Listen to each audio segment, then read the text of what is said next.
Alhamdulillahi nahmaduhu wa nasta'inuhu wa nastaghfiruhu wa na'udzu billahi min shururi anfusina wa min sayyiati a'malina. May yahdihillahu fala mudilla lahu wa may yudlilhu fala hadiya lahu. Asyhadu an la ilaha illallah wahdahu la syarika lahu. Lahul mulku wa lahul hamdu yuhyi wa yumiitu wa huwa ala kulli syai'in qadir. Wa asyhadu anna Muhammadan abduhu wa rasuluh la nabiyya ba'da.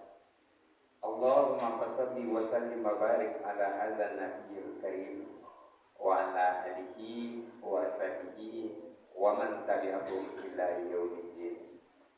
Amma ba'du, fa ya ayyuhal hafirun usikum wa iyaya bittaqwallah faqad fazal muttaqun.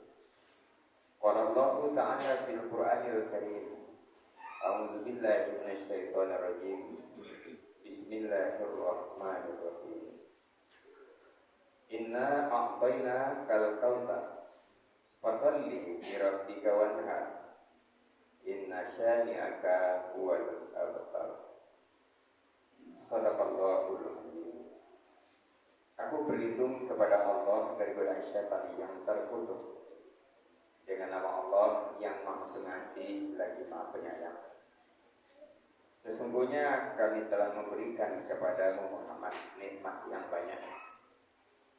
Maka sholatlah dan berkorbanlah karena Allah, karena Tuhanmu yaitu Allah. Sesungguhnya orang yang membencimu dia akan terputus. Maha benar Allah dengan segala firman-Nya. Surah Al-Kautsar ayat 1 sampai 3. Bapak-bapak, saudara-saudara kaum muslimin yang Jumat rahimakumullah. Syukur alhamdulillah kita ucapkan kepada Allah Subhanahu wa taala atas segala limpahan rahmat dan karunia-Nya kepada kita. Salawat dan salam kepada Rasulullah Sallallahu Alaihi Wasallam. Dia yang telah berjuang menegakkan agama Islam dengan seluruh daya dan upaya, dengan segenap harta dan waktu. Hadirin kaum muslimin yang Jumat rahimakumullah.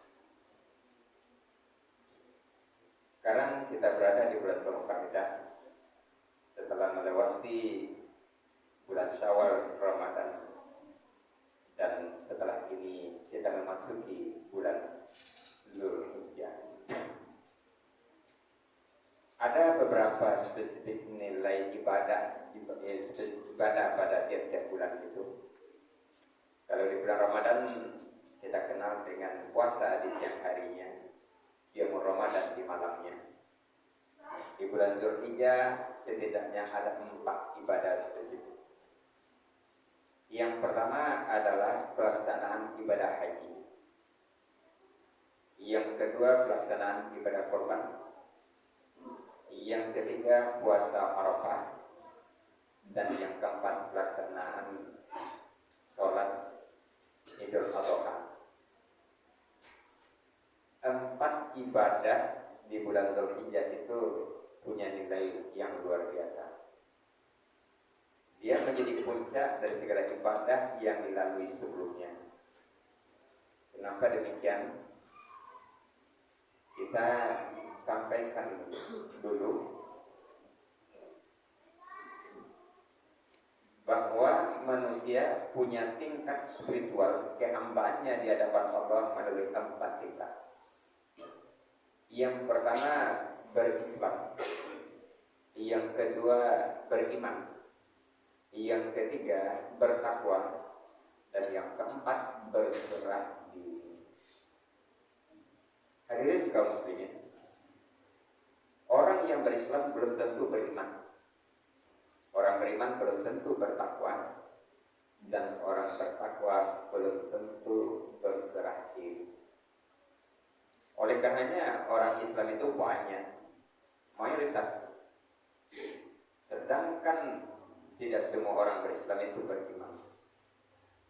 Gambarannya yang diberikan oleh Buya Hamka Kalau ingin melihat banyaknya orang Islam katanya, lihatlah ketika sholat hari raya. Tapi jika ingin melihat orang beriman, lihatlah ketika sholat subuh. Itu menunjukkan betapa banyak orang yang Islam, tapi sedikit orang yang beriman. Apalagi bertakwa, apalagi berserah diri. Untuk itu ibadah bulan demi bulan sebetulnya mengantarkan derajat ibadah kita itu spiritual kita di hadapan Allah meningkat. Contohnya saja di bulan Ramadan diwajibkan kepada kita puasa.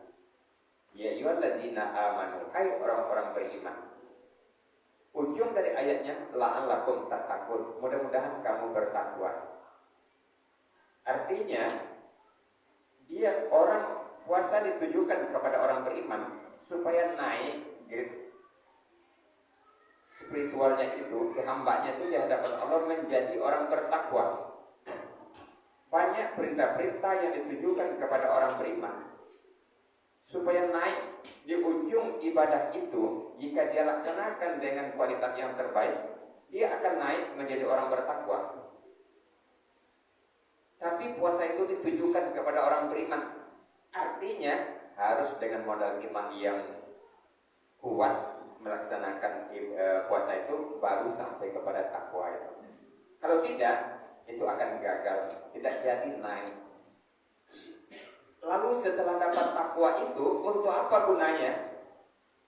Banyak diceritakan dalam Al-Quran, tapi kesempatan ini kita bicarakan 2 atau 3 saja. Ternyata yang pertama adalah untuk naik haji. Dijelaskan di dalam surah Al-Baqarah ayat 197, wa tazawwadu fa inna khairuz zadi taqwa. Berbekallah kamu untuk pergi melaksanakan ibadah haji itu, dan sebaik-baik bekal adalah takwa. Nah, takwa yang sudah diperoleh melalui Ramadan dipelihara, dijaga, dirawat baik-baik, modalkan untuk naik haji, nanti hajinya akan menjadi haji yang mabrur. Tetapi orang yang berangkat haji yang sering dicek itu koper, kainnya cukup apa tidak, makanan cukup apa tidak, uang cukup apa tidak, kesehatan memadai apa tidak. Tapi jarang yang mencek ketakwaan ini untuk berangkat cukup apa tidak. Jarang yang mencek bacaan-bacaan haji dan umroh itu untuk berangkat memadai apa tidak. Oleh karenanya kita tentu perlu uang yang cukup, kita tentu perlu kesehatan yang cukup, pakaian yang cukup, segalanya cukup. Tapi yang tidak boleh tidak, ketakwaan yang memadai untuk berangkat haji itu. Hadirin kaum muslimin, ini yang pertama kegunaan takwa itu. Yang kedua, kegunaan takwa ternyata adalah untuk melaksanakan ibadah kurban. Di dalam surah Al-Maidah ayat 27 dijelaskan, ceritakan kepada mereka kisah 2 orang putra Adam, yaitu Habil dan Qabil. Kedua-duanya diperintahkan melaksanakan ibadah kurban. Yang satu diterima oleh Allah, yang satu tidak. Ibadah kurban yang Habil diterima oleh Allah, kurban yang Qabil tidak. Ditemukan di ujung ayat, sesungguhnya Allah hanya menerima kurban orang-orang yang bertakwa. Artinya berkorban itu atas dasar takwa. Hadirin kaum muslimin, jemaah Jumat rahimakumullah. Bukankah tidak lama lagi kita memasuki bulan Dzulhijjah? Dan di bulan Dzulhijjah sebahagian di antara saudara-saudara kita, atau mungkin ada di antara kita yang berangkat tahun ini, yang belum berangkat di kloter-kloter berikutnya mungkin, itu hendaklah mempersiapkan ketakwaan yang memadai. Yang kedua, mungkin di antara kita ada yang sudah mendaftar untuk berkorban, dan berkorban pun dengan modal takwa. Hadirin kaum muslimin jamaah Jumat rahimakumullah.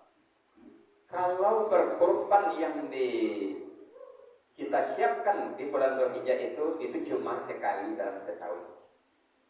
Dan harinya ditentukan, binatangnya ditentukan. Harinya tanggal 10 sesudah sholat hari raya Idul Adha sampai terakhir tanggal 13 di bulan Dzulhijjah itu 4 hari cuma. Tapi sesungguhnya berkorban itu yang dilihat oleh Allah setelah itu. Maukah kita menjadi orang-orang yang berkorban di setiap waktu, di setiap saat, untuk kemajuan diri kita, untuk kemajuan keluarga kita, untuk kemajuan masyarakat kita, untuk kemajuan Islam? Maka korbannya tidak bisa sekali setahun, berkorbannya sepanjang waktu. Hadirin kaum muslimin. Dan ada juga yang mengatakan, bila kita tidak mau berkorban, pada akhirnya pun kadang kita menjadi korban. Dalam berbagai hal kita harus berkorban. Misalnya kita harus mengorbankan waktu tenaga untuk mempelajari Islam ini, sehingga sholat kita meningkat kualitasnya hari demi hari. Jika kita tidak korbankan waktu untuk mempelajarinya, untuk mendalaminya, maka sholat kita levelnya, nilainya akan seperti itu saja setiap tahun, walaupun umur kita bertambah. Oleh karenanya, kualitas sholat kita hari ini harus lebih jauh lebih tinggi daripada ketika kita SD dulu, kita SMP dulu.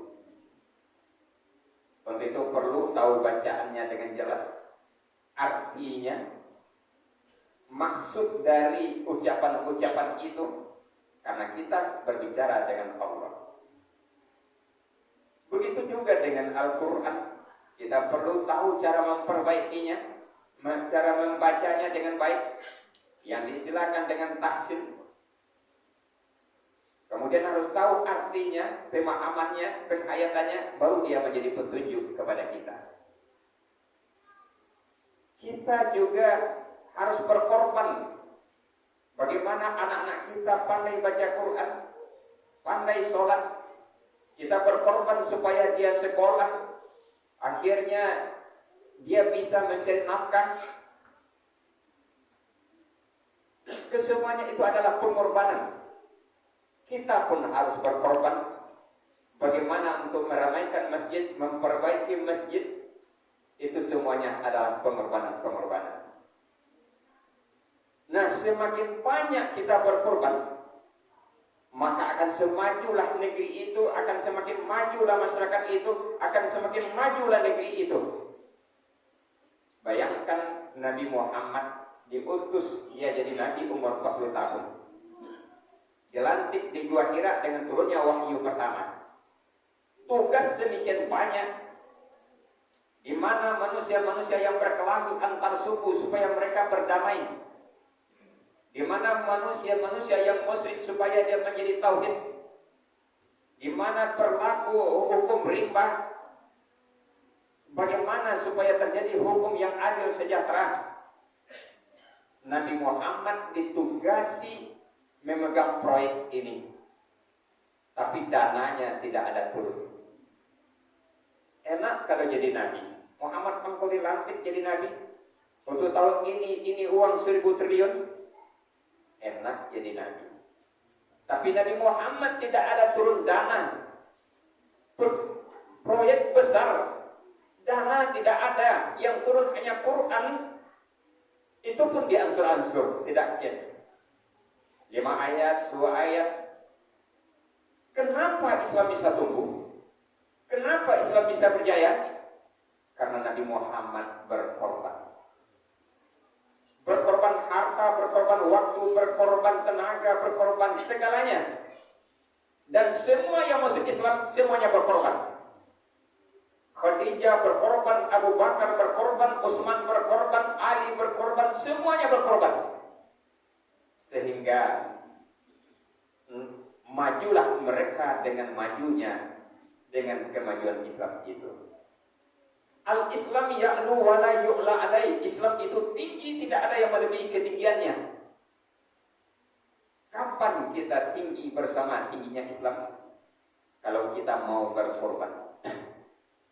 Begitu juga Indonesia ini dulu ketika dijajah oleh Belanda, dijajah oleh Jepang. Berapa banyak muncul orang-orang yang berkorban waktu itu.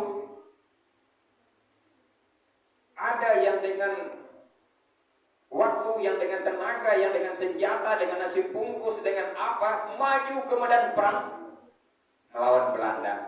Akhirnya kita merdeka. Kalau tidak ada yang berkorban, kita akan tetap terjajah. Hadirin kaum muslimin, di sepanjang waktu ini pengorbanan saja, tetapi pengorbanan itu bernilai ibadah di sisi Allah. Jadi kita berkorban yang sekali setahun itu mungkin dengan 1 ekor kambing atau sepertujuh dari seekor jawi, itu hanya latihan. Sesungguhnya Allah melihat di sepanjang hari ini. Hadirin kaum muslimin, inilah yang dinyatakan oleh Allah. Wa minan nasi mayyasri nafsahu ibti'a mardatillah. Dan di antara manusia ada yang mengorbankan dirinya untuk mencari keridhaan Allah. Wallahu ra'ufun bil ibad. Sesungguhnya Allah Maha penyantun terhadap hambanya. Jika banyak orang-orang yang berkorban di negeri itu, di masyarakat itu, di jamaah itu, pastilah negeri itu akan maju. Pastilah jamaah akan maju. Pastilah masyarakatnya akan maju. Semangat berkorban. Hadirin kaum muslimin, saat dimana belum ada dulu bantuan-bantuan pemerintah, kalaupun ada dulu terbatas. Di kampung-kampung, di negeri-negeri itu ada gotong royong minimal sekali dalam 15 hari. Dijadwalkan yang berkorban. Memperbaiki bandar, memperbaiki jalan, sehingga jalan itu jarang yang rusak. Kenapa? Air yang lewat di situ dialirkan menuju bandar, sehingga jarang yang rusak. Nah sekarang pada umumnya jalan-jalan di mana-mana itu sudah tidak tahu lagi mana bandarnya. Sudah tersumbat, sudah apa, dibiarkan saja. Sehingga jalan akan sering rusak di manapun kita lewat. Begitupun negeri-negeri akan sering kebanjiran bila tidak ada yang berkorban atau korbannya tidak memadai. Oleh karenanya untuk kemajuan diperlukan orang-orang yang berkorban. Nah, orang yang berkorban itu dasarnya takwa. Kalau tidak dasar takwa, dia akan bicara untung rugi. Apa untungnya saya kerja ini? Apa untungnya saya mengamalkan ini? Dia akan bicara untung rugi. Tetapi orang yang bertakwa tidak. Dia mencari keridhaan Allah. Dia bukan untuk menyelamatkan dirinya saja, tapi dia menyelamatkan keluarganya. Dia menyelamatkan masyarakat banyak. Dia selamatkan. Dia berkorban. Begitu ada air yang tergenang, dia akan turun tangan untuk mengalirkan air itu sehingga orang bisa lewat. Berapa banyak pahalanya mensukseskan demikian orang lewat. Itu sebabnya dikatakan di dalam hadis, membuang duri saja dari jalan. Ada duri di jalan, ada paku di jalan, kita ambil, kita buang sehingga orang tidak terkena oleh duri itu. Itu tidak tanggung-tanggung pahalanya. Hadirin kaum muslimin, jamaah Jumat rahimakumullah. Oleh karenanya, sebetulnya orang yang berangkat haji, dia sedang menapaktilasi perjalanan Nabi Ibrahim dan keluarganya, menapaktilasi perjalanan Nabi Muhammad dan keluarga dan para sahabatnya. Artinya setelah pulang dari haji, dia seharusnya menjadi fotokopi dari Nabi Ibrahim, menjadi fotokopi dari keluarga Nabi Ibrahim, menjadi fotokopi dari Nabi Muhammad yang akan berjuang, yang akan berbuat di negerinya. Dia di sana menapaktilasi perjalanan itu. Yang kedua, orang-orang yang berkorban dengan ikutnya menjadi peserta korban, maka dia akan berkorban di sepanjang waktu sehingga negeri ini akan maju, negeri kita akan makmur, jemaah kita akan semakin meningkat kemakmuran ketakwaannya. itu melalui pengorbanan, dan pengorbanan itu tidak sia-sia, dan itulah bekalnya bukan hanya di dunia tetapi untuk perjalanan ke seberang kematian sana. Ketika dia sudah meninggal, dia menikmati pengorbanannya itu. Bukankah kesuksesannya setelah beriman dan beribadah? Allah melihat sebanyak apa orang yang tersukseskan oleh kita, sebanyak apa orang yang terselamatkan oleh kita, sebanyak apa orang yang bisa kita bantu dan kita pelihara. Itulah nilai kita di hadapan Allah, dan Allah pasti tidak menyia-nyiakan itu. Kenapa? Dia sedang mewujudkan Asmaul Husna. Allah itu Ar-Rahman, penyayang, dan ketika dia membantu orang, dia sedang menyayangi orang. Ar-Rahman pengasih, Ar-Rahim penyayang.